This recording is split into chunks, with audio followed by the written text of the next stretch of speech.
el libro La química de lo bello de Débora García Bello. Cristian estaba en la orilla de la playa contemplando la vegetación dunar. ¿Qué estás mirando? Le pregunté. Túmbate conmigo. El viento peinaba las plantas como si fuesen la melena de un animal. Agarrados a la arena surcamos el Atlántico, mecidos por las olas, con el sabor del mar en los labios y el pelo crujiente por el salitre. En la playa de Omuiño jugábamos a ser marineros en la orilla y albañiles en las dunas. Siempre nosotros dos solos. En los jardines de Méndez Núñez éramos pintores. En la ría de Ares él es el artista y yo la científica. Un domingo de primavera tomé un trozo de roca metasedimentaria, una arcilla transformada en esquisto. Me dejó las manos pintadas de color chocolate. Esta roca parece pigmento prensado, como una pastilla de acuarela gigante. Cristian recogió unas cuantas piedras. Voy a pintar con el paisaje, me dijo, tal y como hacían los primeros pintores. Una vez en el taller pulverizó las piedras. Luego lo apelmazó sobre una placa de cobre. De ese modo dignificó los materiales corrientes que componen nuestro paisaje. En 2010 visitamos en A Coruña la exposición sin título sobre el arte del siglo XX. Estábamos mirando la escultura S41 de Best-Plaine, la Venus azul. Era una pequeña escultura de 68 cm sobre una peana blanca, pero monopolizó nuestra atención. Aquella escultura eclipsaba todo con su intenso color azul, su textura aterciopelada y la luz que desprende. Parecía más iluminada que el resto, parece terciopelo azul, es como un mar peludo de un azul intensísimo, pero no, es pintura. ¿Cómo se logra eso? Le pregunté. Cristian me contestó que parecía una témpera clásica, como el temple de huevo, donde la yema fija del pigmento en una red mate sin brillo. Se cuenta que la receta de esa pintura es secreta. Para un químico ninguna receta es secreta, le dije. Voy a descifrar la composición de la famosa pintura azul Klein. Ese día empecé lo que años después se convertiría en mi tesis doctoral en química. Descifrar ese código de símbolos es de lo que se encarga la semiótica en el arte. Lo que yo he desarrollado es como la ciencia de materiales y la química sirven para decodificar ese mensaje. El conocimiento científico ilumina partes del mundo que de otra manera permanecerían en la oscuridad. Hoy puedo decir que la historia del arte se podría contar a través del azul que Best-Plaine utilizaba en el azul ultramar. Best-Plaine decía que el azul es lo invisible haciéndose visible, y el azul ha sido invisible desde el punto de vista de la ciencia,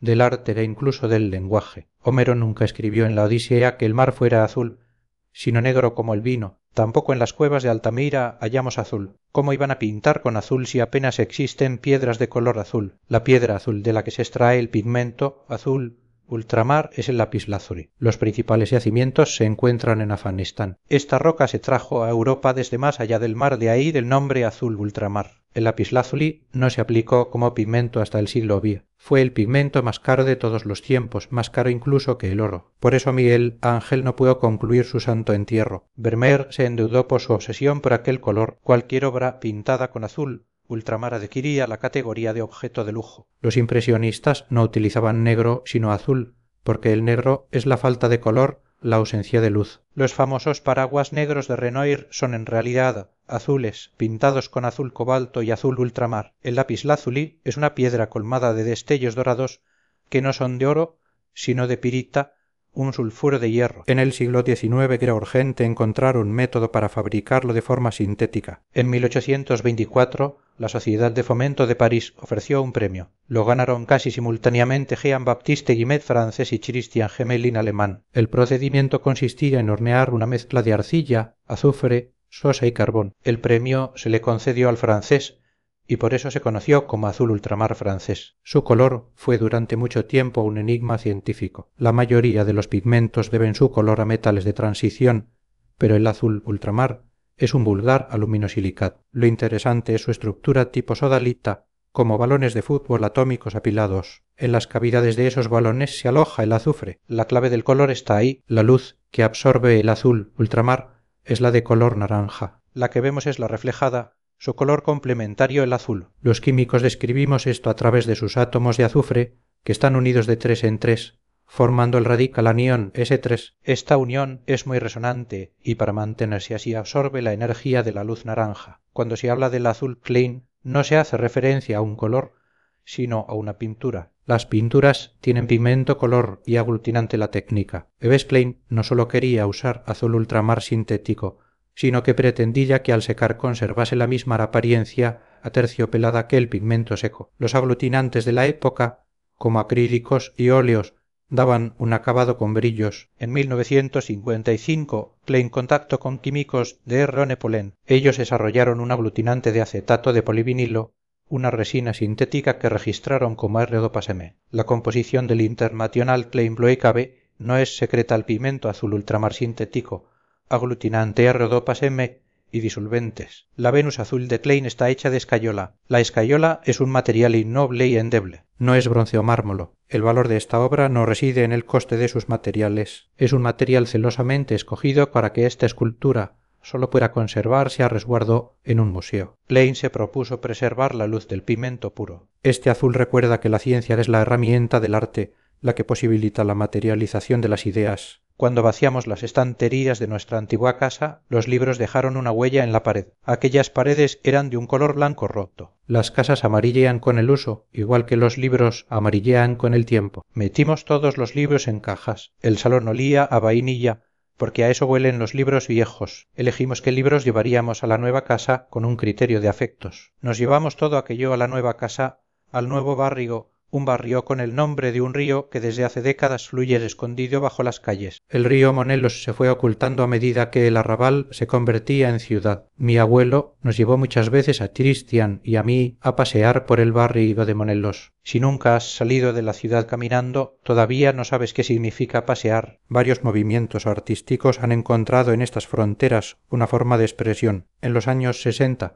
los situacionistas se refirieron a estos fenómenos como psicogeografía. ¿Hasta qué punto están condicionados nuestros paseos? En las ciudades existe un relieve psicogeográfico. Cuando paseamos a la deriva, como definía Guy Debord, realmente nos dejamos llevar por las solicitaciones del terreno. Del paseo a la deriva surgió el Landart. Su principio fundamental es alterar el paisaje con un sentido artístico, como Robert Smithson o el matrimonio de Cristo y Jeanne Claude, que rodearon islas de Miami con telas flotantes de polipropileno rosa. Esas zonas en las que el paisaje urbano se naturaliza son fricciones. A esas fricciones las llamamos tercer paisaje. El primer paisaje es lo natural, el segundo lo urbano. El tercer paisaje es la bella transparencia de lo uno sobre lo otro. Es la representación plástica del paso del tiempo. Artistas contemporáneos como Tamara Feijó ahondan en el sentido del tercer paisaje para hacer un discurso sobre la memoria. El método de trabajo de Tamara Feijó se asemeja al de los naturalistas,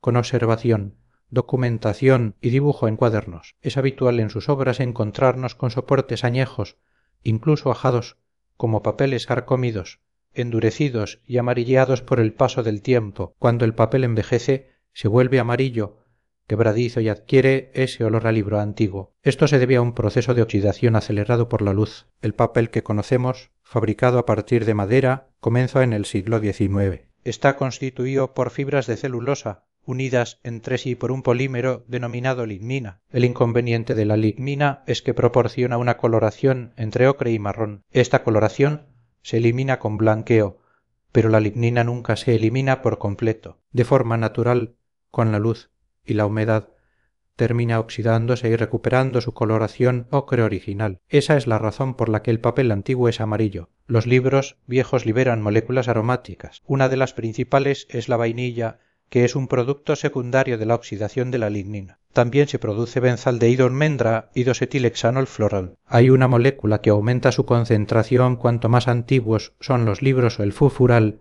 que permite datar su edad. Además de la fibra, el papel lleva carga minerales blancos como el carbonato de calcio o el caolín, que rellenan los vacíos, blanquean y mejoran la impresión. La obra Lo que acaba y lo que queda de Tamara Feijó es un trampantojo. Lo que parece papel ha sido sustituido por hojas de porcelana Keraflex, un tipo de porcelana que contiene un polímero orgánico que la hace flexible antes de la cocción. En esta obra la porcelana representa lo que queda, la fracción pétrea del papel que resistiría tras su degradación completa. El título es un fragmento de un poema de Rosalía de Castro que es al fin Lo que acaba y lo que queda. Había faltado unos días al colegio. Al volver me senté al lado de Lucía. Me había perdido las primeras clases de química de mi vida. Ahora había valencias, hipo, oso y codipérico. Ninguno entendíamos nada, pero aprendimos a formular. Algunos memorizaban las valencias, otros las teníamos apuntadas a lápiz en el pupitre. El primer contacto con la química sigue siendo así. La formulación es un peaje impuesto por el sistema educativo. Es empezar la casa por el tejado. Para quienes creen que la química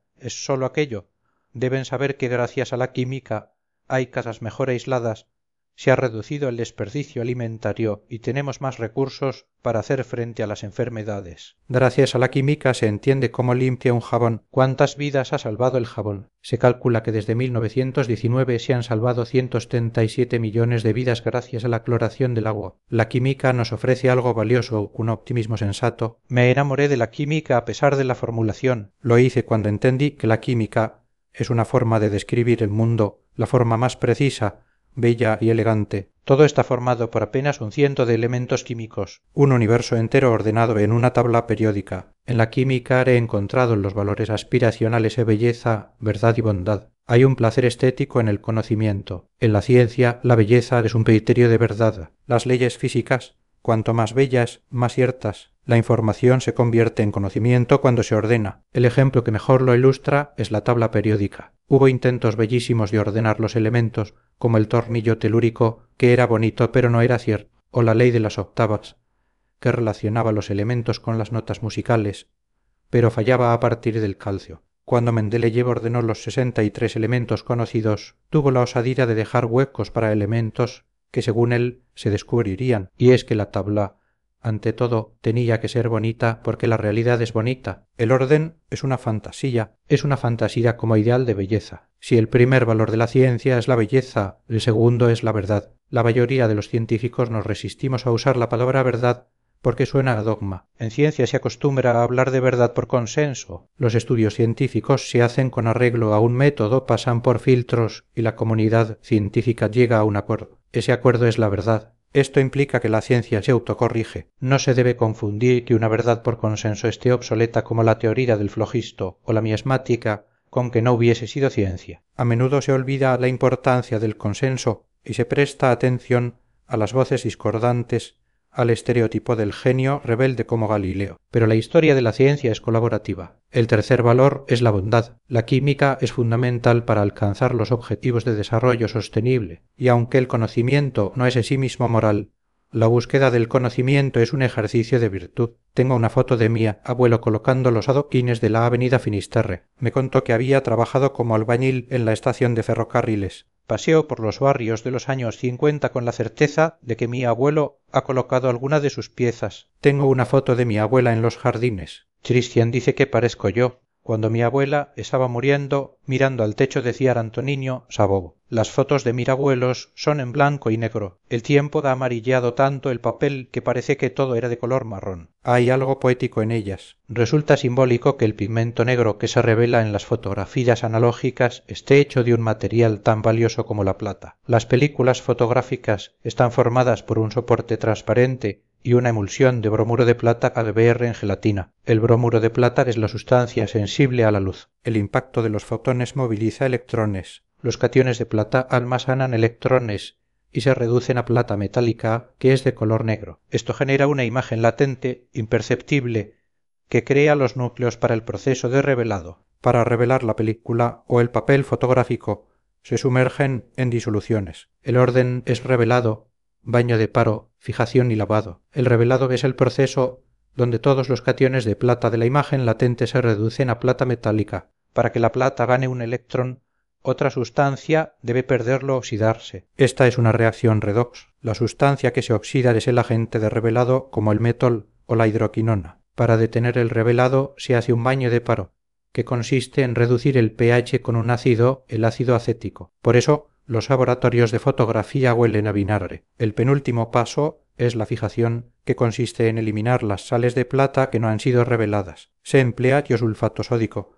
coloquialmente llamado hipo. La plata pasa a la disolución y el sodio, insensible a la luz, permanece de color blanco en el papel. El último paso es el lavado con agua. La fotografía en blanco y negro tradicional se hace con sales de plata. Sin embargo, la cianotipia, que es en azul y blanco, se hace con sales de hierro. Fue descubierta por Sir John Herschel. Fue el primer proceso práctico, sencillo y barato. Se consideraba inaceptable para retratos, pero la botánica Anna Atkins, considerada la primera fotógrafa del mundo, la utilizó para hacer fotogramas de algas marinas publicando en 1843 el primer libro de la historia ilustrado fotográficamente. Para hacer una cianotipía se necesitan dos sustancias. Una es un complejo de F+3, como el citrato de amonio férrico, que con la luz se reduce a F+2. La otra es el ferricianuro potásico. Ambas se disuelven en agua, se mezclan y se aplican al papel. Al exponerlo al sol, el F+2 reacciona con el ferricianuro y forma un complejo insoluble, el ferrocianuro férrico, también conocido como el pigmento azul de Prusia. Luego, el papel se lava con agua. Tanto el azul de Prusia como el negro de plata perduran en el tiempo. Sin embargo, es el soporte de papel el que amarillea. El metal resiste. Ahí están las fotos de mis abuelos forjadas en plata. Se deshace despacio mi barrio de barro. Escribí esto en la adolescencia. La plaza a la que daba mi ventana había sido sustituida por un aparcamiento subterráneo. Dinamitaron la roca durante meses. Los edificios no soportaron las explosiones y una pared de casa estalló. En la antigua plaza habíamos inventado juegos, como la ley de la botella, una suerte de escondite. También jugábamos al béisbol y pintamos los planos de nuestras casas soñadas con tiza en el suelo. Todo se borró, excepto dos pintadas bajo los soportales, a resguardo de la lluvia. Yo escribí Tonto el que lo lea y mi amiga Ana escribió Débora X Samaniego. Se conservaron durante años. Las obras cambiaron las rutinas. La pandilla del barrio se deshizo. Un aparcamiento estaba deshaciendo despacio mi barrio de barro. Al menos el barrio, igual que el barro, tiene memoria. Una de las primeras lecciones que aprende un ceramista es eso, que el barro tiene memoria. Si se modela una pieza, se deshace y se le da otra forma. El barro lo delatará tras la cocción. Las grietas, los pasos en falso,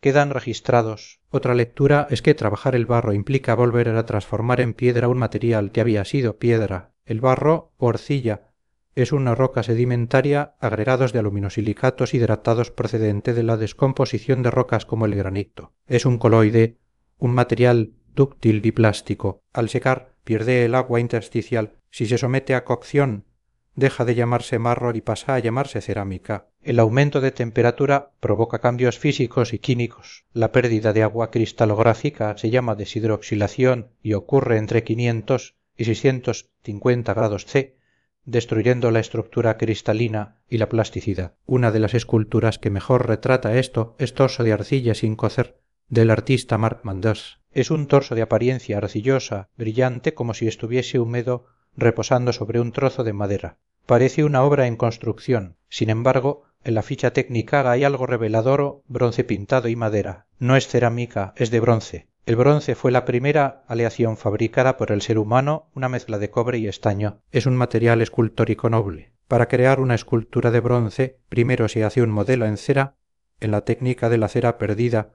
Luego se crea un molde de arcilla refractaria. Se derrite la cera, se pierde y en su lugar se vierte el bronce fundido. El torso de Manders está hecho de bronce, pero su aspecto obliga a pensar que está en un estado primitivo inacabado. Es un trampantojo que cuenta la historia de la escultura. El artista Juan Muñoz llamaba estatuas a sus esculturas. Recuerdo sus figuras colgando. Parecían dos hombres colgando del cuello, pero al doblar la esquina estaban suspendidos agarrándose a la soga con los dientes. Parecían hechos también de arcilla, sin cocer, grises, blandos, pero estaban hechos de resina de poliéster, un polímero disuelto en estireno que se endurece mediante reticulación gracias a catalizadores. Más adelante Muñoz empleó el bronce. Las esculturas de bronce a la intemperie desarrollan una pátina natural, la capa de sales de cobre óxidos, sulfatos, carbonatos que se produce tras la corrosión. Las tátinas artificiales se aplican con agentes oxidantes. Juan Muñoz usaba el bronce y lo patinaba para que se volviese piedra, mezclaba la resina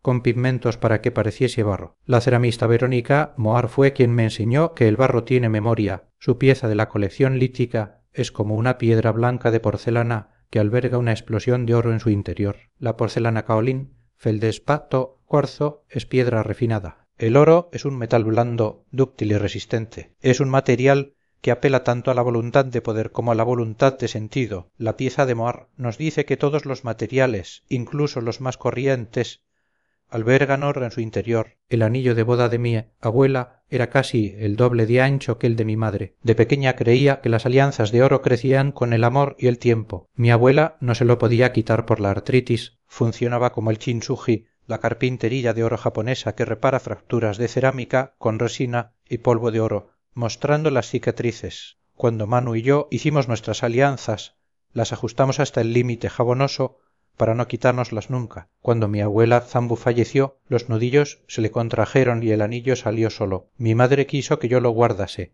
Pensé en fundirlo para hacer nuestras alianzas, pero no me atreví a desintegrar su ordenada estructura cristalina. El oro tiene sí algo de divino y de poderoso. Es una representación plástica del dinero, pero también de la luz sagrada de iconos religiosos, el beso de Klim. El oro es raro porque se encuentra libre en la naturaleza, no se oxida. Para los científicos, su color y la escasa reactividad siguen siendo un enigma. El oro tiene tantos electrones que se mueven a tal velocidad que se necesita la teoría de la relatividad para describirlos. Absorbe la energía de la luz azul y por eso lo vemos dorado. Gracias a que es maleable, se fabrica pan de oro, láminas de una micra de grosor. La artista Ronnie Horn creó campo de oro, 1 kilo de oro puro en una lámina finísima expuesta en el suelo. Mis abuelos trajeron de Londres unas tacitas de porcelana fina esmaltadas con oro. Para aplicar oro a una cerámica es necesario realizar una tercera cocción. La técnica del lustre con resinatos consiste en aplicar el resinato de oro sobre el vidriado. Durante la cocción se produce un intercambio catiónico. Iones de oro del lustre ocupan las posiciones del sodio y potasio del vidriado. El oro puede resultar precioso y chabacano. Piensa en el objeto más vulgar y hazlo de oro macizo. Y llámalo América. Es el inodoro de oro macizo de 18 quilates del artista Mauricio Cattelan. Yo utilicé ese inodoro en 2017 en el Guggenheim de Nueva York. Era una copia de oro del famoso urinario del Champ. La costumbre de intercambiar anillos viene de los romanos que celebraban contratos. El hombre daba el anillo a la mujer y la convertía en la custodia de la casa. Tengo la teoría de que el anillo de mi abuela era tan gordo porque lo había fundido con el del abuelo. Él no lo usaba porque era peligroso en su trabajo de carpintero y albañil. Así, Zambu se convirtió en la custodia de su amor y sus posesiones. Era un vestido negro de crepé que se ajustaba como un guante. Venía con un cinturón del que pendía un corazón de plástico esmaltado en rojo, una pieza original de Moschino. La clienta no lo quiso. «Tíralo o quédatelo», le dijo. Mi madre se lo quedó para mí. Me sabía de memoria cada prenda de la tienda donde trabajaba mi madre. Mi favorita estaba en la trastienda, una chaqueta torrera de lana fría de color rojo con 8 langostas bordadas en el frontal con hilo de oro. Si el material que representa lo lujoso y lo hortera es el oro, la figura que hace lo mismo es la langosta. La langosta no siempre ha sido un alimento de ricos. Hasta mediados del siglo XIX se veía como una cucaracha marina. En la bahía de Massachusetts las usaban para fertilizar suelos o alimentar a los sirvientes. El ferrocarril y la industria conservera cambiaron su estatus, vendiéndola a los turistas como un alimento exótico. Hoy el calentamiento de las aguas ha aumentado su población y M.C. Donalds ofrece un Lobster Royal. Para Salvador Dalí, la langosta era uno de sus animales preferidos, inteligente por llevar el esqueleto por fuera. La asociaba al deseo carnal, pues tienen ambas el interior exquisito y se enrojecen cuando se las quiere hacer comestibles. La langosta se vuelve roja al cocinarse a causa de la astaxantina, un carotenoide. Cuando el crustáceo está vivo, la astaxantina está ligada a una proteína, la crustacianina, que le da el color pardo azulado. El calor desnaturaliza la proteína y libera la astaxantina roja. Dalí realizó 11 teléfonos langosta, objetos funcionales concebidos como futuros reanimades. En 1937, Dalí y Elsa Schiaparelli crearon un vestido de seda con una langosta impresa sobre la zona genital. Fue el que lució Wallis Simpson para Bobe tras anunciar su compromiso con el príncipe Eduardo, que tuvo que abdicar para casarse con ella. Fue toda una provocación. En 1989, Moschino sacó la chaqueta torera con langostas de hilo de oro. Moschino, hoy dirigido por Jeremy Scott, continúa reavivando la fricción entre lo lujoso y lo hortera, con colecciones inspiradas en Barbie o M.C. Donalds. El corazón de plástico que me dio mi madre es una de mis alhajas más preciadas. La langosta de Jeff Koons es una colchoneta con forma de langosta, pero hecha de aluminio policromado, colgada del techo. Es maravilloso que sea de aluminio, un material barato, ingenieril, innoble. Pertenece a su serie Popeye. Koons reflexiona sobre el triunfo proletario y el concepto de readimade. La señorita Remedios me pidió permiso para fotocopiar un dibujo mío de una sansevieria trifasiata lengua de suegra. Tenía 7 años y ya pintaba bien, porque en mi casa se pintaba los domingos por la tarde. Christian era de lápiz, yo de pincel y figuras de escayola. Usábamos acrílicos de la pajarita. Una tarde hicimos dinosaurios de escayola, pero los desmoldamos antes de tiempo. Al pintarlos con acrílico, la pintura se hinchó y despegó. La escayola no estaba seca y al evaporar agua escupió la pintura. La historia de la pintura se podría contar a través de la ciencia de sus herramientas. En el siglo XVII los aprendices de Rembrandt preparaban pinturas moliendo pigmentos y mezclándolos con aglutinantes oleosos. El óleo seca por oxidación. Rembrandt guardaba sus pinturas en vejigas de cerdo anudadas. La imagen bucólica de artistas pintando al aire libre no fue posible hasta el siglo XIX, gracias a un avance tecnológico del tubo de aluminio para pintura. Renoir decía que sin esos tubos no habría existido Monet. Los impresionistas también fueron influenciados por la ciencia, como el manual de óptica fisiológica del Molza. Descubrió que en la retina solo tenemos 3 tipos de pigmentos conos sensibles al rojo,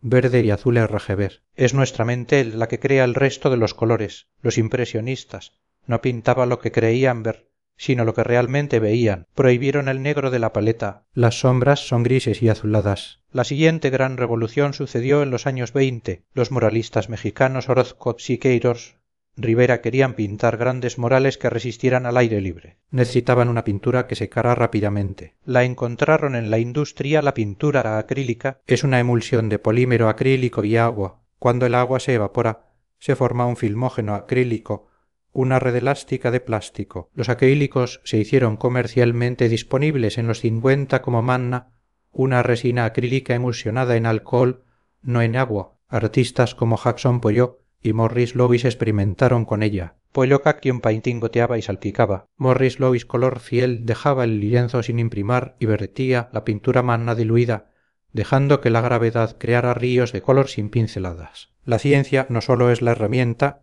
que materializa las ideas, ha sido la semilla de nuevas ideas. Es un vestido de color verde manzana con una pluma estilográfica pintada en acrílico mediante estarcido. Está colgado en mi ropero. En la etiqueta pone de la Plaza Pontevedra al fin del mundo, firmada por el grafitero Aiser. La historia de este vestido comenzó cuando marqué mi pupitre del colegio, mi primer graffiti. Conocí a Aiser en 2001 en la Plaza Pontevedra, el centro de la cultura, y de A Coruña raperos, DJs, bailarines y grafiteros. Allí aprendí que el graffiti es arte efímero. Hay un código de honor, solo debes pintar si vas a hacer algo mejor. Los grafiteros se refieren a sí mismos como escritores, por eso la seña de identidad de Aiser es una pluma estilográfica. En 2016, Manu contactó con Aiser a mis espaldas y le dio un vestido para que lo pinta. Fue mi regalo de cumpleaños. Dejar constancia de nuestro nombre no es reciente. Durante la Segunda Guerra Mundial, el misterioso Kilroy estuvo aquí y precedía a las fuerzas aliadas. La primera vez que se usó el término graffiti fue en el siglo XIX para las pintadas en los muros de Pompeya. La historia de Kilroy es la de James J. Kilroy, un supervisor de astillero que marcaba las planchas de metal revisadas con pintura acrílica. Los soldados vieron las inscripciones en los barcos y lo convirtieron en un graffiti viral. La invención de la pintura acrílica y luego del aerosol, inventado en 1929 por Eric Grotin, y el spray de pintura Edward Seymour, 1949, permitió el graffiti moderno. El spray está formado por pintura acrílica y propelente, un hidrocarburo como el propano. El propelente se evapora al instante y la pintura se fija. En España, Jordi Rubio, director comercial de Felton, se dio cuenta de que los grafiteros compraban sus sprays. Les preguntó sus necesidades, pero Felton rechazó su propuesta de mejora. Así que en 1994 fundó Montana Colors, hoy la empresa número 1 del mundo. El graffiti evolucionó Bubble Lettres Fase 2, Will Stile, estarcido stencil, la técnica de Banksy. Llevamos usando esta técnica más de 65.000 años. Muchas pinturas rupestres son estarcidos de manos. En 2017 descubrimos que las pinturas en 3 cuevas españolas Maltravieso, Ardales, La Pasiega tienen unos 65.000 años. Fueron hechas por neandertales 20.000 años antes de que los Homo sapiens llegaran. Para datar estas pinturas no se analiza el pigmento óxido de hierro, carbón, sino las capas de calcita que se han depositado encima. Se usa el método de datación uranio-torio. El uranio o 234 soluble se incorpora a la calcita al formarse, pero el torio los 130 insoluble no. Como el uranio se desintegra en torio a una velocidad conocida, medir la cantidad de torio nos da la edad. Este hallazgo nos obliga a definir qué nos hace humanos. La feria del libro antiguo se celebra al final del verano. Los árboles caducifolios empiezan a perder verdor y revelan otros colores. Esto ocurre porque las noches largas activan la formación de una capa de abscisión en el peciolo de la hoja, bloqueando el transporte de savia. La clorofila disminuye y se revelan los pigmentos ocultos o carotenoides, xantófilas y antocianinas, que combinan con el olor a vainilla de las revistas de moda de los años 60. Mi madre buscaba revistas antiguas para el escaparate. Encontramos decenas de los años 60. Mientras las hojeaba,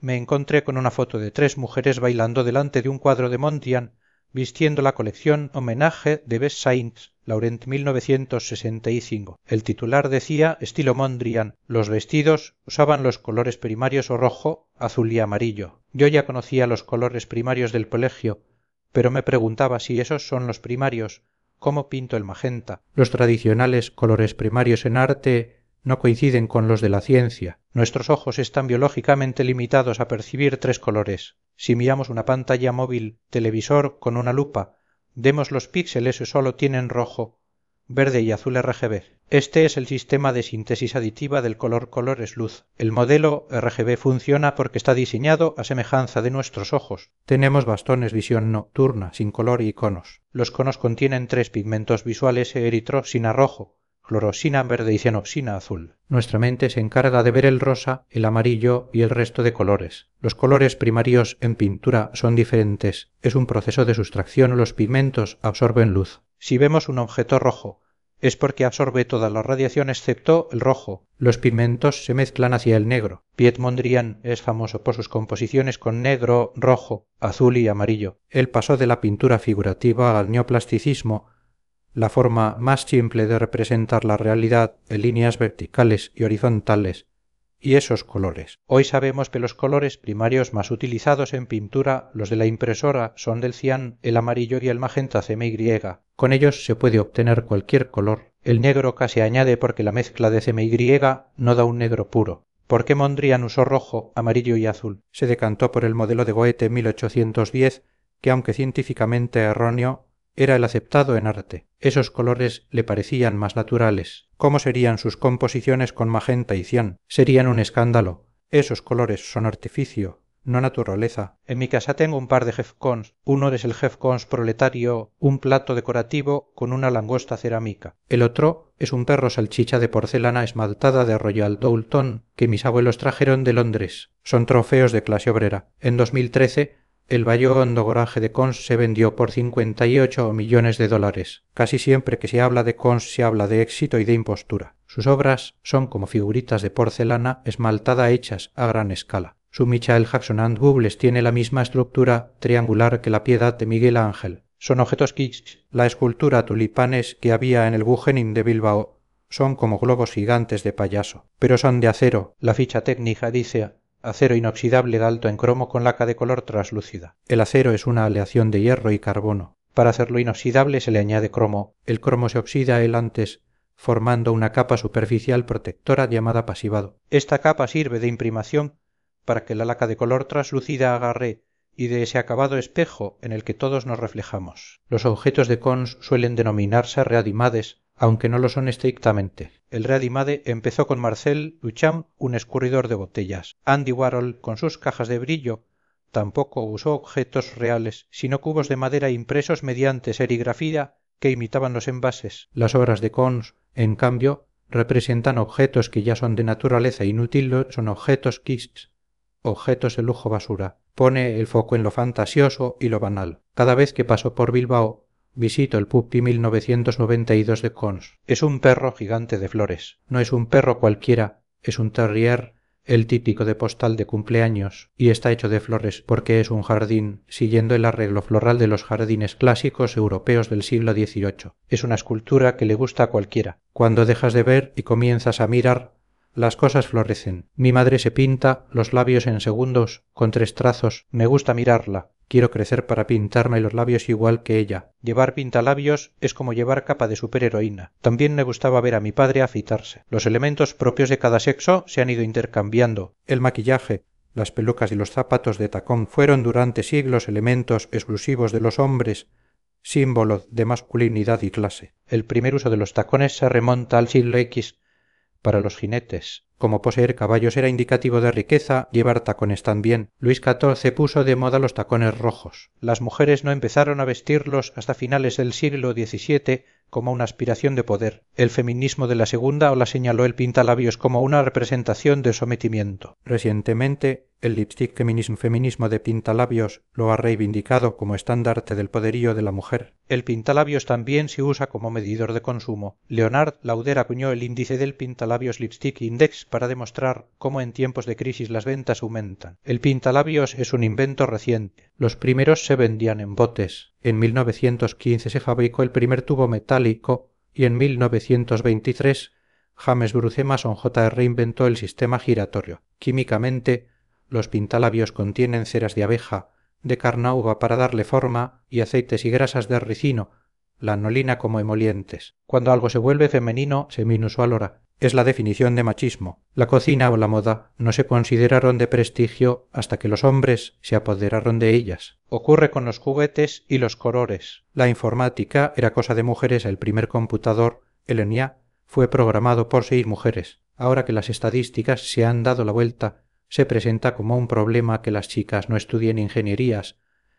pero no que las carreras de farmacia o medicina estén copadas por mujeres. Es machista sugerir que las mejores carreras son las que han escogido los hombres. El feminismo también se adueñó de un color porque representaba el poder, el púrpura. En muchas culturas se asocia con la realeza. Su origen se remonta a los fenicios, que dominaron la producción del pigmento púrpura de Tiro. Se extraía de moluscos Murex trunculus y Murex brandaris. Se necesitaba una gran cantidad. Para teñir 1 kilo de lana hacían falta 50.000 ejemplares. Durante el secado al sol, una reacción fotoquímica convertía la mezcla en el pigmento. El Murex brandaris producía el púrpura rojizo de Tiro. Era más valioso que el oro. La fabricación industrial llegó con el descubrimiento accidental de William Henry Perkin en 1856. Intentando sintetizar quinina, obtuvo una sustancia de color púrpura, la malveína. Fue el primer tinte sintético de la historia conocido como malva. Ver el atardecer juntos en la playa. Tenía 14 años. Era la segunda vez que quedábamos. El cielo ya se había blanqueado y las nubes empezaban a sonrosarse. El cielo, Rosicler anticipa un día de sol. La luz viaja en línea recta, pero al chocar con los gases y partículas de la atmósfera se difunde. Las longitudes de onda cortas, azules y violetas, se difunden más que las largas rojos y naranjas. Este fenómeno se llama esparcimiento de Rayleigh y explica por qué el cielo es azul. Nuestros ojos son más sensibles al azul que al violeta. Al atardecer, la luz recorre un camino mayor. Los azules y violetas son los primeros en perderse. Los últimos rayos que vemos son los rojos y naranjas. Si hay una elevada concentración de aerosoles y nubes, el cielo se vuelve rosicler. Este fenómeno se llama difusión de miel. J. M. William Turner, el pintor de la luz, consiguió plasmar la fiereza de la luz del ocaso. A mediados del siglo XIX surgieron nuevos pigmentos sintéticos. El químico Chevreul estableció la ley del contraste simultáneo de los colores. Los impresionistas, como Monet, comprendieron que la luz del cielo es la misma que la luz de las cosas. La pintura más bonita de un cielo rosicler que vi es de Franer Bello, cuadrado higroscópico. Es un lienzo con un pálido cuadrado pintado con una única sustancia como pigmento, cloruro de cobalto 2, un compuesto que es azul o rosa según la humedad ambiental, igual que el cielo. El cloruro de cobalto 2 es un compuesto higroscópico, atrae la humedad. La forma anhidra sin agua tiene una geometría tetraédrica, absorbe la radiación naranja y por tanto se ve de color azul. La forma hidratada con agua tiene una geometría octaédrica, absorbe la radiación verde y por tanto se ve de color rosa. Este compuesto se utiliza en el laboratorio como indicador de humedad, por ejemplo, en las bolsitas de gel de sílice sílica gel que dicen de ON o TEAT. El gel de sílice dióxido de silicio poroso es un absorbente, retiene el agua en su superficie. Como el gel de sílice es incoloro, se le añade cloruro de cobalto 2. Cuando el gel se satura de humedad, el indicador se vuelve rosa. También es el pigmento de los galos do tempo de Portugal, los gallos que predicen el tiempo. El cuadro de Herbello es un trozo de atardecer estático que conservamos a resguardo en la atmósfera controlada de un museo. Lo peor de crecer fue perder los sábados por la tarde. Dejé de pasar las tardes con mi padre y con Cristian. El sábado que fuimos a ver nieve al monte Salo sonaban los vejes. En las zonas de mar no suele nevar. La nieve quema los dedos. Aquella tarde la recuerdo como si todo el rato fuese casi de noche, con una luz de un color blanco frío. Otras veces la luz que refleja la nieve me provoca una ceguera blanca. Hay blancos que son tan blancos que emiten luz. No es que parezca, es que la emiten realmente. En arte se usan muchos blancos. El famosísimo cuadro blanco sobre blanco de Kazimir Malevich 1918 no es monocromático. De cerca se percibe un cuadrado blanco sobre fondo blanco. El fondo es de un color blanco cálido, la figura es de un blanco más azulado, más frío. Es la obra suprematista definitiva en la luz blanco. El espacio dos planos y el tiempo la diagonal, expresión mínima del movimiento. El fondo está pintado con blanco de plomo al bayalde, un carbonato básico de plomo. Es un pigmento sintético conocido desde la antigüedad. Su matiz cálido se debe a la contaminación atmosférica. En los frescos, el plomo se combina con el azufre del aire formando sulfuro de plomo, que es de color marrón casi negro. Si en una iglesia hay ángeles negros, seguramente fueron pintados blancos. La figura cuadrada es de blanco de zinc, óxido de zinc. Se conoce desde la Edad Media como lana filosófica. El blanco de zinc, además de ser un semiconductor, es una sustancia fluorescente. La fluorescencia es un fenómeno por el que una sustancia absorbe radiación ultravioleta e invisible y la transforma en radiación visible blanca barra azulada. Así que el blanco de zinc emite más luz blanca de la que le llega. Es blanco blanquísimo, es el blanco totalo. Blanco sobre blanco es un foco de luz. Después de un par de horas, viendo solo lo que alcanzaban los faros del coche, nos encontramos con la carretera cortada en las llanuras de California. Manu apagó el coche. Oscuridad total. Tenemos que salir a ver las estrellas. Nunca habíamos visto tantas. El astigmatismo me hace ver las estrellas con forma de estrella. Ese cielo cargado de estrellas es en realidad el abismo. La primera imagen en color de la Tierra desde el espacio Eartrice, tomada por Villanders en el Apolo 8 en la Nochebuena de 1968, supuso un efecto perspectiva colectivo. La gente se dio cuenta de que vivimos en un planeta frágil. La primera vez que fui plenamente consciente de que vivo en un planeta fue durante el eclipse total de sol del 21 de agosto de 2017. Volamos a Saint Louis, Missouri. La mañana del eclipse lanzamos una moneda al aire y fuimos a Saint Clair. A las 13:15 la luna eclipsó al sol por completo. El cambio en la luz fue inmediato. Se hizo el silencio. El sol era una enorme circunferencia negra rodeada por una corona de luz blanca. Se veían las estrellas. El horizonte se tiñó de amarillo topacio. Empecé a tener palpitaciones y las lágrimas me caían a borbotones. Sentí la inmensidad y el vértigo. Fueron 2 minutos y 41 segundos. Sufrimos al unísono el síndrome de Stendhal. Tengo grabada esa imagen del sol negro como un agujero en el cielo. Lo negro tiene ese efecto de extrañeza y fascinación. La búsqueda del negro total es un campo de investigación. El artista que mejor ha retratado el negro ha sido Mark Rothko. Su obra fue sufriendo un oscurecimiento paulatino. Pertenecía a los expresionistas abstractos escuela de Nueva York, aunque él no se consideraba abstracto. Sus pinturas color field buscan la transmisión de un sentimiento místico, cercano a lo religioso. La gente que llora ante mis cuadros vive la misma experiencia religiosa que yo sentí al pintarlos. Sus obras deben mirarse a 45 cm de distancia. Uno no se coloca frente al cuadro, sino en el cuadro. La técnica de Rothko alteró el procedimiento pictórico. En lugar de usar la imprimación tradicional de cola de conejo colágeno, él depositaba capas de cola de conejo caliente con el pigmento diluido. Así borraba la huella de la pincelada que, exhalando el color, a principios de los 60, creó una serie de murales para la Universidad de Harvard. Eran de un fondo rojo intenso. Rothko supervisó la instalación, pero le disgustaron las condiciones luminosas. Con los años, el intenso color rojo se desvaneció por completo y dio lugar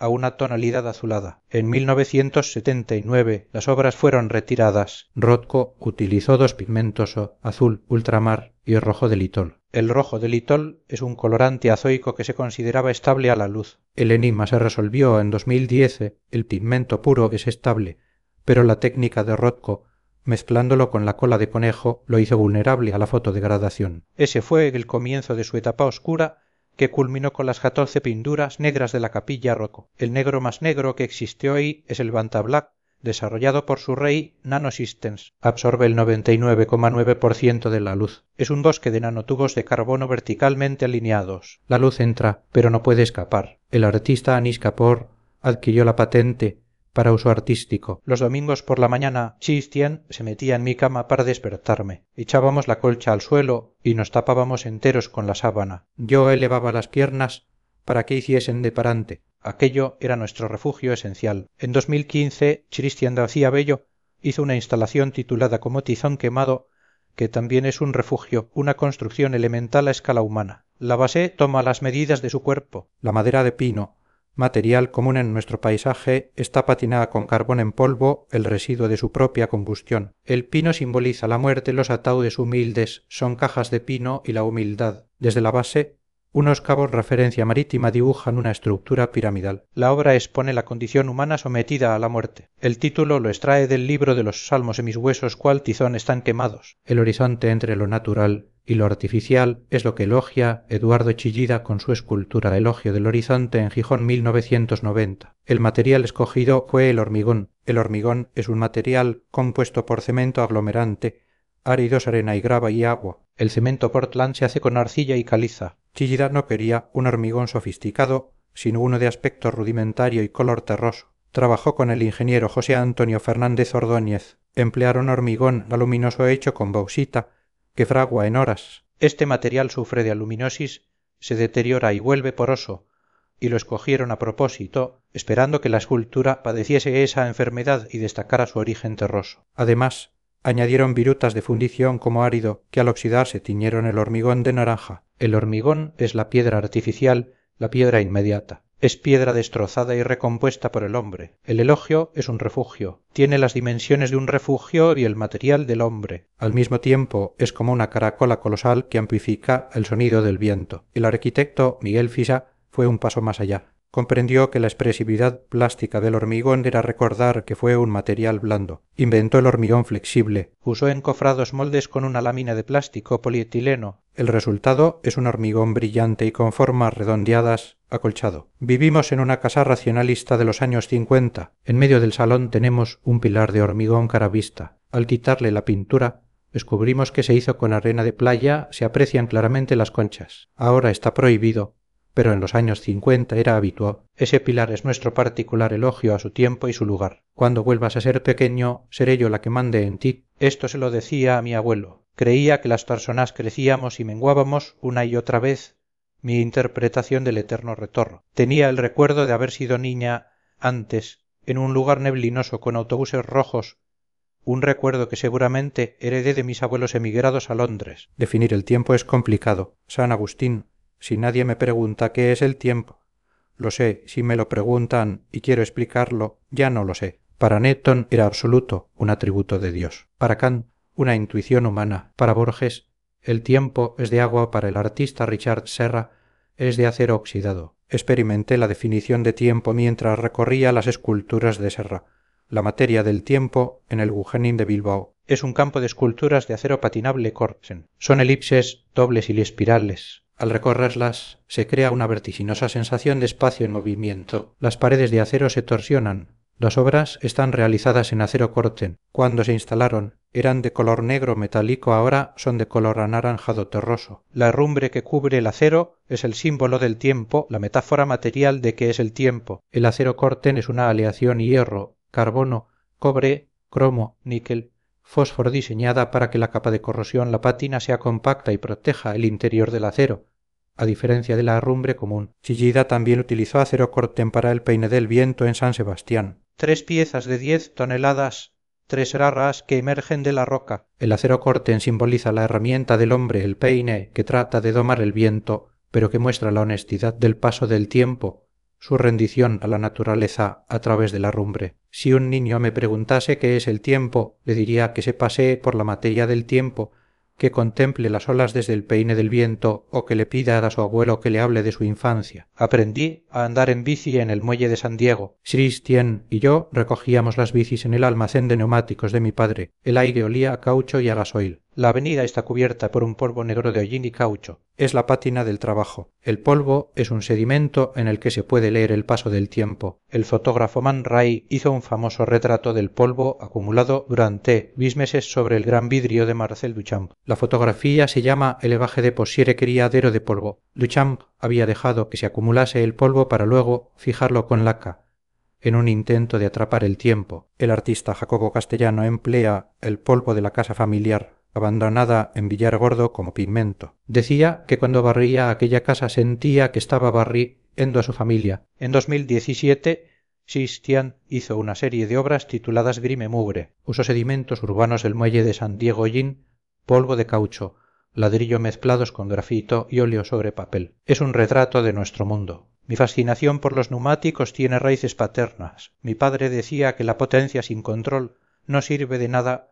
El eslogan de Pirelli de 1995, ilustrado con Carl Lewis en zapatos de tacón rojos. El caucho se obtiene del late, es de la Hevea brasiliensis. Charles Baudillard descubrí, o en 1839 la vulcanización o calentar el caucho con azufre. Esto crea puentes de azufre entre las moléculas elásticas, haciéndolo más duro y resistente. En 1885, Goodrich decidió fabricar ruedas de color negro. Descubrieron que duraban más, ya que el tinte negro carbono absorbe la radiación ultravioleta que agrieta el caucho. John Boyd Dunlop patentó el neumático con cámara de aire en 1888 y Edward Michelin lo hizo desmontable en 1891. Hoy los neumáticos son radiales, lonas en dirección al radio en lugar de diagonales, una construcción más ligera y segura a altas velocidades. Antes de dejar a mi madre en el comercio, íbamos a Zumolandia. Un día se me quedó el dedo índice atrancado en la máquina de videojuegos arcade. Mi padre empujó mi mano hacia adentro para liberar el dedo. Instintivamente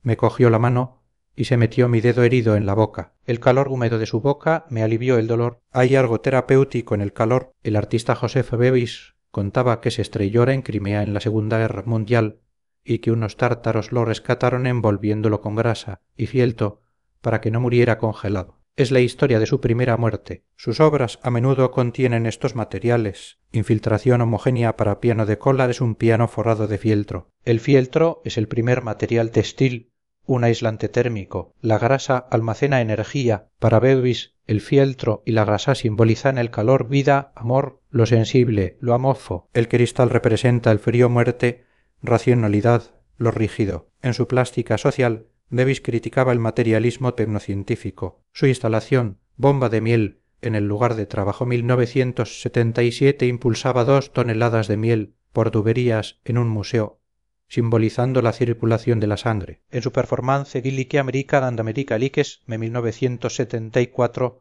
convivió con un coyote salvaje durante 3 días, envuelto en fieltro, simbolizando la reconciliación entre cultura y naturaleza. La obra de Beuys no es bonita, pero es bella como una fiebre sanadora. Beuys decía que usaba sombrero de fieltro para que no se le escaparan las ideas y chaleco de fieltro para mantener caliente el corazón. Viví 20 y tantos años en la misma casa. La última capa de pintura de mi habitación era amarillo melocotón. Hice una incursión arqueológica a través de un desconchón en la pared. Hubo un tiempo en que no tenía gotelé, muy al fondo había papel pintado con flores. El suelo también tenía capas baldosas, granates, cintasol, corcho y parqués. En 2004 descubrí a Manuel Iris, el pintor arqueológico. Su obra de ocultamientos consistía en quitar pintura, capa tras capa, en las paredes de las casas, hasta llegar al monocromo original. Era un pintor que pintaba despintando. Cuando Iris estudió Bellas Artes, se decía que la pintura ya había muerto. Él quería ser pintor, pero tardó años en pintar. Ahora pinta monocromos de decenas de capas. El canto de sus cuadros lo revela. Tiene un monocromo negro de 160 capas. Eso es tiempo. Los tiempos de repintado dependen de la cinética química. Los acrílicos tardan horas o los óleos, que secan por saponificación formando jabones, tardan días. Los monocromos de Iris albergan meses. En mi salón tengo un pequeño monocromo suyo que brilla en la oscuridad. En mi ciudad hay estrellas de mar por la calle. De niña imaginaba que eran estrellas que peregrinaban de costa a costa, hasta que un día una estrella de mar me cayó sobre la cabeza. Estaba viva, la recogí y la llevé a la playa de Riazor. En A Coruña llueven estrellas de mar porque las gaviotas las cogen de la playa cuando baja la marea y se les caen volando. El relleno de la playa se hizo con arena de cuarzo y caolín de la cantera de Vimianzo. Esa arena blanca tiñó el mar azul marino de un color turquesa lechoso, artificioso. La playa desahora como un paisaje azul de Patinir. A Joachim Patinir se le considera el primer paisajista flamenco. Su azul se concentra al fondo. El azul de Patinir es la azurita o azul de montaña, un carbonato básico de cobre. Se extraía de montañas germanas y sustituyó al claro azul ultramar. El problema de la azurita es que si absorbe agua, se transmuta parcialmente en malaquita, que es de color verde. Ese es el tono aturquesado del azul de Patinir. En el siglo XVIII, la batalla del azul la ganó el azul de Prusia, más estable. El artista Vítor Mejuto ha traducido el paso de la laguna Estigia de Patinir a un lenguaje geométrico. El azul de la laguna de Mejuto es acrílico turquesa, fabricado a partir de azul cobalto sintético, una espinela de óxido de cobalto y aluminio. Es la evolución lógica de la renacentista azurita. Las gaviotas de mi ciudad son el caronte de la laguna Estigia que surcan el cielo con estrellas de mar en el pico. No tuve aldea. Mis abuelos vivían en la misma ciudad, pero visitaba muchas casas de piedra donde aprendí lo elemental del campo. Aprendí a diferenciar los grelos de las navizas. Aquellas casas olían a fuego de hogar y a café. En todas las casas los pocillos de café eran de la misma cerámica blanca decorada con formas azul cobalto, la fábrica de Sargadelos. El azul cobalto con el que se decora es el azul tenar. Químicamente es una espinela de aluminato de cobalto y resiste las altas temperaturas de la cocción cerámica hasta 1430 grados C. Las colecciones de Sargadelos se inspiran en las formas vernáculas de Galicia, iglesias, hórreos, conchas. El artista Luis Seoane decía: los gallegos van a acabar conociendo su historia, aunque sea a base de comprar cacharriños. Se refería al Laboratorio de Formas, una institución que fundó en el exilio en Argentina en 1963 junto a Isaac Díaz Pardo. Su objetivo era estudiar esas formas galleras y aplicarlas a objetos industriales, dotarlos de raíces. Fue uno de los proyectos industriales y culturales más importantes del siglo XX. ¿Cuánto dura un segundo? La duración de un segundo. La longitud de un metro son convenciones del Sistema Internacional de Unidades SI. El segundo se define desde los años 60 a partir del elemento químico cesio. Los relojes atómicos miden la frecuencia de resonancia de los electrones del isótopo cesio 133. Cada segundo, el cesio 133 produce 9.192.631.770 oscilaciones. Pero también usamos unidades sensibles que derivan de la tradición. ¿Cuánto mide un ferrado? Es una unidad de superficie de la licia que mide cuánta tierra se podía sembrar con un recipiente de cereal. En los terrenos más fértiles, los ferrados son más grandes, por eso la medida es diferente según el municipio. El diseño se acomoda a la medida del hombre. El ejemplo más conocido es el modulor de Le Corbusier 1948, un estándar antropométrico. La Bauhaus 1919 unificó arquitectura, diseño, arte y artesanía, bajo el lema construir, inventando y observar descubriendo. Recuperó la honestidad de los materiales. El laboratorio de formas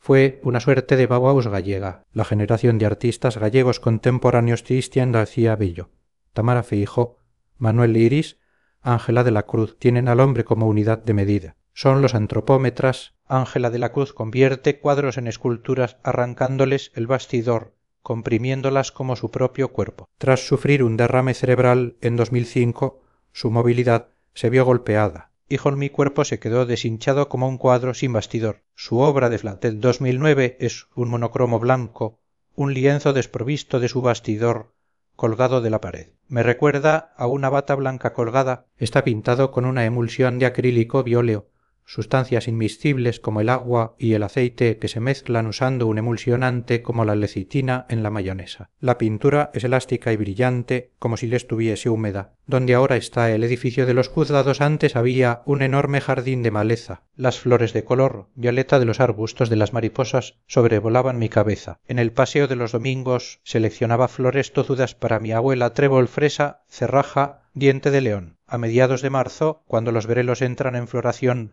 colocábamos sus flores amarillas en jarrones. La floración, cuando están de helados, indica que los tallos se han vuelto leñosos. Por eso el lacón con brelos es típico del entroido carnaval justo antes de que florezcan. El nabo brasícarrapa se usaba para el garado. Las hojas del nabo son lo que comemos los humanos. Las primeras hojas, octubre-diciembre, son las navizas. Los grelos enero-marzo son los brotes tiernos que salen justo antes de la floración. La entrada del verano la marca el pimiento de padrón. Uns pican y outros non. Los pimientos pican porque contienen capsaicina. Un alcaloide lipofílico se disuelve en grasas, no en agua. La falta de agua y el sol activan su producción, por eso los de agosto pican más. El picor que urgencia se mide en la escala Scoville y HU. Para aliviar el picor no hay que beber agua lo esparce, sino algo con grasa, como aceite o leche. La caseína encapsula la capsaicina. Para comer verdaderos pimientos de padrón hay que comprar pimientos de Herbón, denominación de origen protegida, el lugar donde los monjes franciscanos los trajeron de México. Mi abuela hacía una merluzada a la gallega excepcional. El secreto estaba en la ajada aceite, ajo, pimentón dulce. El plato es pura química. Al cocer las patatas, el almidón amilosa y amilopectina sufre la gelatinización, absorbe agua y forma una pasta viscosa. Al dorar los ajos en aceite, la lina se transforma en alicina aroma por la reacción de Maillard. Es importante retirar el aceite del fuego antes de que se queme amarga y produce acrilamida. Se añade el pimentón cuyos carotenoides liposolubles tiñen el aceite con el aceite templado para que no se tueste y amargue. Al cocer la merluza 5 minutos se produce la desnaturalización proteica que le da su textura y color blanco. El último plato que cociné para mi abuela fue ese. Ese día su hermana Anita evitó que echase el pimentón con el aceite demasiado caliente. Mi abuela está todos los días conmigo en la cocina, en la flor de los grelos, en la flor amarilla, el diente de león que colocaba encima de la nevera. Guardo su memoria en la mía, sus cosas en mi casa, el perro salchicha de porcelana, las tacitas doradas, su anillo de boda. Tengo grandes islas de mi vida por escrito, diarios, cuadernos, cartas. También tengo un estuche de mariquitas, recortables de papel, algunas eran de mi madre. Mi madre tenía una caja igual. Guardaba entradas de cine, pendientes de plástico de bolsas matutano, las cartas que le escribía mi padre y las pinzas de nuestros cordones umbilicales. De pequeña le pedía que me enseñase su caja. Por imitación, yo empecé a guardar objetos en una caja para mi hija Andrea. Tener un hijo es como verse a una misma en el revés del tiempo. La artista Louise Bourgeois hizo una escultura que es como un refugio y una jaula, la famosa escultura monumental de una araña. Se titula Mama. Bourgeois contaba que su madre era compleja. Por un lado, su amiga, su protectora; por otro, una mujer oscura y sufridora. La madre de Bourgeois era reparadora de tapices, una tejedora. La araña utiliza la seda para fabricar el capullo y para cazar a su presa. La escultura mide 9 metros de alto. Hay que alzar la vista, como un niño. Cuando se contempla desde el interior es al mismo tiempo una jaula y un refugio. La primera la hizo en acero las 6 ediciones siguientes, en bronce. Los materiales significan. El bronce es el material escultórico de mayor tradición, es valioso. La pátina es de nitrato de plata, que ennegrece el bronce como se oscurecen las joyas de plata. El acero inoxidable, un material proletario, es el esqueleto. Y el mármol, el único material natural, virginal, son los huevos que se ven en el abdomen. Bourgeois convirtió a su madre en araña, un icono de la maternidad. Todos los días amanecen con el graznido de las gaviotas, la melodía de la estación de tren y las bocinas de los buques. Es el mapa sonoro de mi ciudad portuaria. En la casa de mi infancia escuchaba el primer autobús. Ahora escucho el camión de Estrella Galicia y el del butano. Me inquieta que mi ciudad vaya perdiendo la clase, que se transforme en una ciudad ociosa como cualquier otra. Ciudades como franquicias. Un estudio del Museo de Ciencias británico sugiere que el cromatismo del mundo se ha vuelto más gris. Los objetos cotidianos se han vuelto más grises y más cuadrados. Hasta los cordones de terciopelo rojo que se usaban en los museos para proteger las obras se han ido sustituyendo por opciones grises. El bis de enero de 2021, durante el asalto al Capitolio, la turba traspasó la barrera policial, pero dentro se paseaban por los pasillos sin salirse del camino marcado por las cuerdas de terciopelo rojo, como turistas. El terciopelo tiene glamour. Es uno de los tejidos más costosos. El primer país europeo en fabricarlo fue Italia. Se hace en un telar especial que teje 2 espesores de tela unidos por hilos de seda, que luego se cortan por la mitad. El terciopelo rojo se convirtió en el terciopelo rey. A principios del siglo XVI, los tintes rojos se hacían con rubia roja o insectos kermes. Con la introducción de la cochinilla de América, 1523, se produjo una revolución. El rojo que producía es el famoso carmesí. Desde un punto de vista microscópico, el terciopelo es como una cabellera densa. Absorbe la luz y el sonido, por eso se usa en teatros. No produce eco. Es un material que llama al orden y al silencio. Por eso los cordones de terciopelo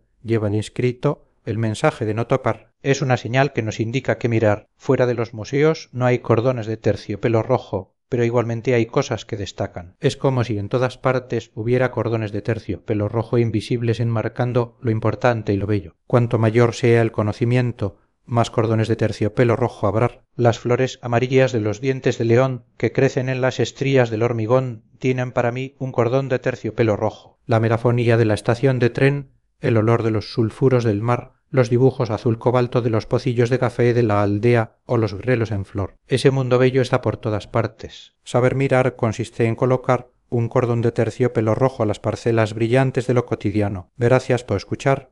Te invito a suscribirte para más contenido similar.